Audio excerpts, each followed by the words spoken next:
अस्सलामुअलैकुम, welcome back to another video. तो आज की इस वीडियो में हम बात करने वाले हैं इनफ्लोर 250 mg साशे के बेनिफिट्स, इसके यूजेस और इसके साइड इफ़ेक्ट्स के बारे में।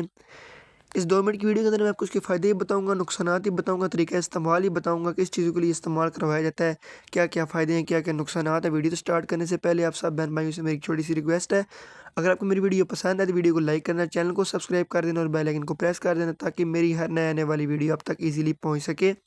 चलिए वीडियो स्टार्ट करते हैं। तो ये जो साशे इस्तेमाल करवाए जाते हैं, ये एक एंटी डायरियल है, ठीक है। डायरिया के इलाज के लिए आप इसको इस्तेमाल करवा सकते हो। अक्सर जो छोटे बच्चे होते हैं, दूध पीते बच्चे हैं, उनको ज़्यादातर मोशन लगे रहते हैं। मैं आपको बताता हूँ कि उनको मोशन लगते क्यों हैं और उनका इलाज किस तरह होगा और क्या फ़ायदे होंगे, क्या नुकसानात होंगे। तो ये आप साशे इस्तेमाल करेंगे। जिन बच्चों को लूज़ मोशन है, डायरिया है, तो उनके लिए आप इसको इस्तेमाल करें, इंशाल्लाह फ़ौरी तौर पे वो ठीक हो जाएँगे।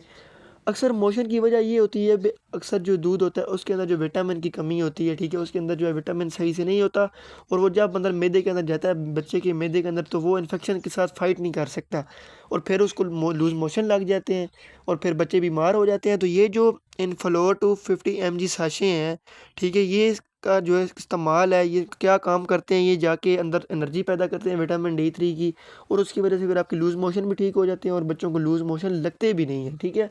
आप इसका इस्तेमाल करवाते रहेंगे तो बच्चों को लूज़ मोशन भी नहीं लगेंगे। ये आपको करीबी हर मेडिकल स्टोर से मिल जाएंगे, लेकिन जब भी आपने ये इस्तेमाल करने हैं तो अपने डॉक्टर की हिदायत के मुताबिक ही इस्तेमाल करने हैं। चलिए मैं इसके आपको साइड इफ़ेक्ट्स बताता हूँ। बहुत सारे साइड इफ़ेक्ट्स हैं, लेकिन मेजर इसकी वजह से वोमिटिंग हो सकती है और हेडेक भी हो सकता है, सर में दर्द हो सकता है बच्चों के और उनको उल्टी भी लग सकती है। इसलिए आप जब भी ये इस्तेमाल करें, डॉक्टर की हिदायत के मुताबिक इस्तेमाल करें।